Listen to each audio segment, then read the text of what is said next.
Hi friends, ఎలా ఉన్నారు? నేను బాగున్నాను. మీరందరూ బాగుండాలని కోరుకుంటున్నాను. ఇప్పుడు కథలోకి వెళ్దాం. చదువుతున్నది శోభారెడ్డి. ఏమిటి నీ ఉద్దేశం? బాబుకి మీరు తండ్రిగా వాణ్ణి మీరు చూసుకోవచ్చుగా. నాకెలా కుదురుతుంది? నాకు మాత్రం ఎలా కుదురుతుంది? అది కాదు వైజు, నేను ఆఫీసు నుంచి వచ్చేదాకా నువ్వు వాణ్ణి చూసుకుంటే వెధవాఫీస్ మానిపారేయండి. మీ 6 నెలల జీతం నా ఒక్క ప్రోగ్రామ్ రెమ్యునరేషన్ అంత ఉండదు. ఆఫ్టర్ ఆల్ వైజు చాలా మారిపోయింది. తనే తెలుసుకోలేదు. ప్రోగ్రామ్స్ ఫుల్ స్వింగ్లో ఉన్నది. ఆర్థికంగా ఎదిగిపోయింది. ఏమో మునుపటిది కాదు. భార్య ముచ్చట తీర్చడానికి డ్యాన్స్ ఇంటికి పిలిపించి డ్యాన్స్ నేర్పించాడు. చూసుకోవడానికి ఒక పని మనిషిని పెట్టాడు. కానీ పని మనుషులు తల్లితో సమానం ఎలా అవుతారు? 2 రోజులు వస్తే ఒక రోజు వచ్చేది. అలాంటిది ఒక రోజున బాబు గేటు దాటి రోడ్డు మీదకి వెళ్ళిపోయాడు. డ్యాన్స్లో పడి వైజు గమనించలేదు. రోడ్డుకు అటువైపున అమ్మే వ్యక్తి వెళ్తుండడంతో బాబు రోడ్డు మీదకి పరిగెత్తబోయాడు. కానీ రోడ్డు దగ్గర నుండి వస్తున్న స్కూటర్కి బ్రేక్ పడలేదు. బాబు పాదం మించి వెళ్ళిపోయింది. బాబు ఏడుపు చుట్టూ జనం పోగయ్యారు. అప్పుడే ఆఫీసు నుంచి వస్తున్నాడు. అప్పటికే ఎవరో బాబును హాస్పిటల్కి తీసుకెళ్లడానికి ఆటో మాట్లాడేశారు. ఏం చేయాలో తెలియని అయోమయ అవస్థలో తన వాళ్ళతో కూడా బయలుదేరాడు. చితికిపోయిన పాదం, ఆ పాదం చుట్టూరా రక్తపు మడుగు. హాస్పిటల్లో బాబు పడ్డ ఆ నరకయాతన. నాన్న నాన్న అంటూ హృదయ విదారకంగా ఏడ్చి సొమ్మసిల్లిపోయిన బాబు తను పిచ్చివాడైపోయాడు. బాబుని ఇంటెన్సివ్ కేర్లో ఉంచితే తన ఇంటికి వచ్చాడు. వైజు ఎక్కడ కంగారు పడుతోందోనని. తను వెళ్ళేసరికి వైజు డ్యాన్స్ చేస్తుంది. చటోపాధ్యాయ మైమరిచి ఆమె అందాన్ని చూస్తున్నాడు. ఆమె బాబు కన్నతల్లి. బాబుకు అంత ప్రమాదం జరిగినా అంత చేరువలో ఉండి కూడా స్పృహలో లేదన్నమాట. కనీసం తెలియని కూడా తెలీదు. వెల్లువలాంటి ఆవేశాన్ని ఎలా అణుచుకున్నాడో తనకే తెలీదు. వెళ్ళి టేప్ ఆఫ్ చేసి వచ్చి చెప్పాడు. వైజు, డ్యాన్స్ ఆపు. ఎందుకు? మరో వ్యక్తి ముందర మాట్లాడడం ఇష్టం లేక అతని వైపు తిరిగి, మీరు దయచేసి కాసేపు బయటకెడతారా? నేను కొద్దిగా మాట్లాడుకోవాలి అన్నాడు. అతను లేవబోతుంటే వైజయంతి చప్పును ముందుకొచ్చి, ఏవండి, ఆయన్ని ఇన్సల్ట్ చేస్తున్నారు. మీరు చెప్పదలుచుకునేదేదో చెప్తే చెప్పండి, లేకపోతే మా ఐటెం అయ్యేదాకా ఆగండి. అంతేగాని ఆయన మధ్యలో వెళ్ళరు. మరో మగాడి ముందు భర్త అనైనా చూడకుండా ఆమె అలా మాట్లాడగలదని తన కలలో కూడా అనుకోలేదు. తన మాట రాక నిలబడితే వైజు కాలితో టేప్ ఆన్ చేసి డ్యాన్స్ మొదలెట్టింది. వైజు, చెప్పేది నీకే, మూడ్ పాడు చేయకండి. బాబు ఎక్కడా? అహం దెబ్బతిన్నా అడిగాడు. బాబుకి ఆయాని నేను కాదు. ఆ తలబిరుసు సమాధానంతో తన కంట్రోల్ తప్పింది. తన స్వతహాగా ఆవేశపరుడు కాదు, కానీ ఆ క్షణంలో తాను ఉన్మాదుడయ్యాడు. ఆమె డ్యాన్స్ వేగానికి జడ ఊగుతోంది. ఒక్కంగలో దగ్గరగా వెళ్ళి ఆమె పొడవాటి జడను మొదట్లో పట్టుకుని ఆపి ఏ దెయ్యమో వదలాలన్నట్టుగా ఆ చెంప ఈ చెంప బలంగా వాయించాడు. వదలండి. ఏమిటది? ఆమె అరుస్తోన్నా వినిపించుకోలేదు. అప్పటిదాకా తన వైపు విజయగర్వంతోనూ హేళనతో చూసిన చటోపాధ్యాయ బిత్తరపోయాడు.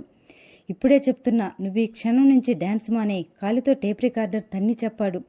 ఇంపాసిబుల్. డ్యాన్స్ నా ప్రాణం. నాకన్నా నీకు డ్యాన్సే ముఖ్యమా? అవును. మీరేమిటో, మీ రంగం ఏమిటో నాకు ఇప్పుడే తెలిసింది. అందుకే డ్యాన్స్ అంటే మరీ ప్రాణం. ఆడదాని కీర్తి ప్రతిష్టలను చూసి ఓరవలేని మగా అహంకారం మీది. మీరు లేకుండా నేను బ్రతకలేననుకోకండి. అది కాదు వైజు, నేను చెప్పేది విను. అక్కర్లేదు. ఇప్పటిదాకా అంతా ఒక పథకం ప్రకారం చేసుకుని వచ్చారు. పైకి మంచివాడు, విశాల హృదయుడు కలవాడు అన్న పేరు కావాలి. లోపల మాత్రం మీరంతా సంకుచితలో నాకు ఇప్పుడే తెలిసింది. నన్ను ఇంత అవమానించాక ఈ ఇంట్లో ఒక్క నిమిషం కూడా ఉండను. గబగబా లోపలికి వెళ్ళిపోయి సూట్ కేసు సర్దేసుకుంది.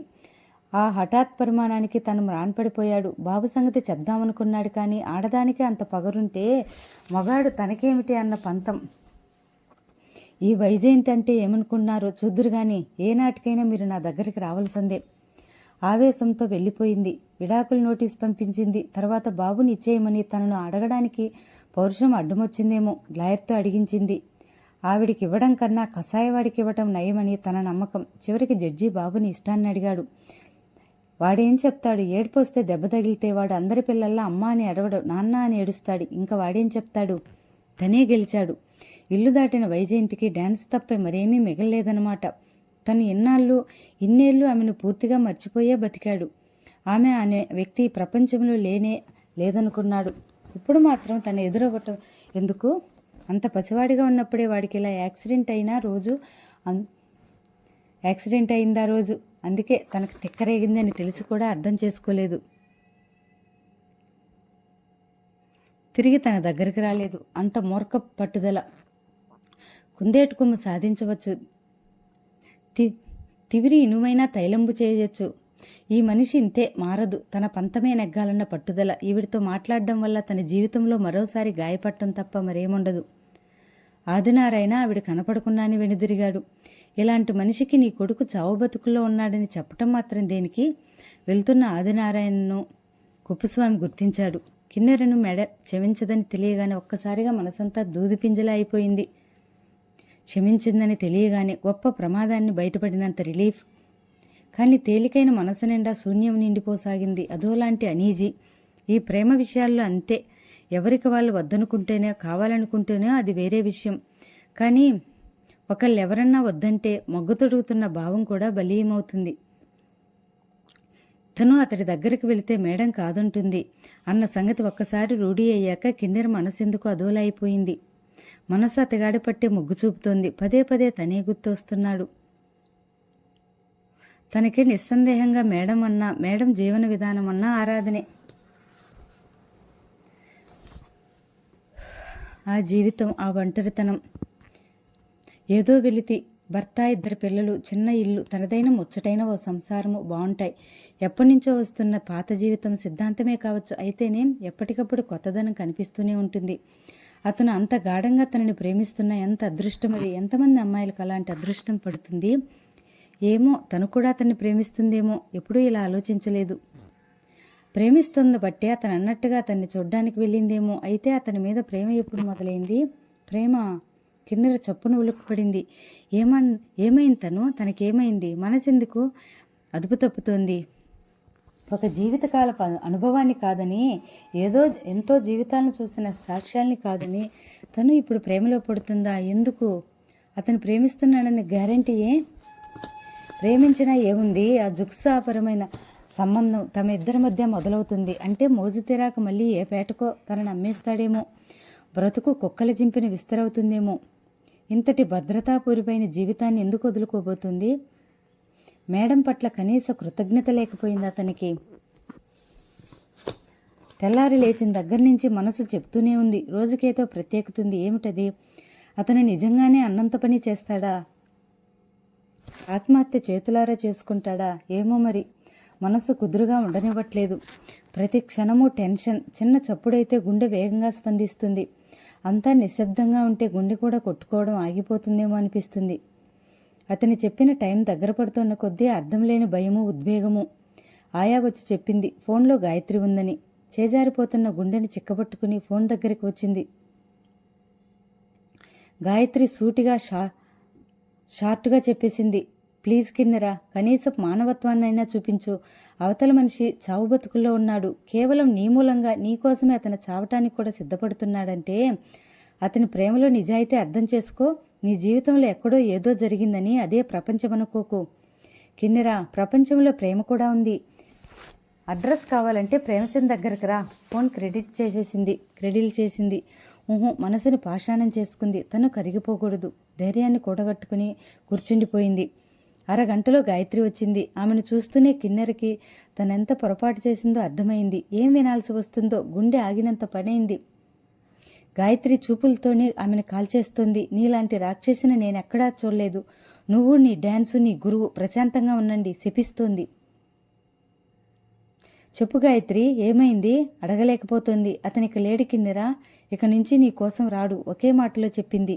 నో, కిన్నెర గట్టిగా అరిచేసింది. నో బిగ్గరగా అరిచేసింది కిన్నెర. ఆ మెరుపుకు ఆమెకే మెలకు వచ్చేసింది. లేచి కూర్చుంది. చుట్టూ చిమ్మ చీకటి. తన కలగందా? ఆ విషయం తెలుసుకోవడానికి కూడా ఆమెకు కొంచెం టైం పట్టింది. నిద్దట్లోనే ఏడ్చేసినట్టుంది. కళ్ళు తడిగా ఉన్నాయి. ఆమెను అంత దిగ్భ్రాంతుల్ని చేసిన ఆ ఉక్కిరి భావం చాలాసేపటి దాకా ఆమెను వదిలిపోలేదు. గుండె వేగంగా కొట్టుకున్న మూలాన దడగా అనిపిస్తోంది. చేతులు కాళ్ళు చల్లబడిపోయాయి.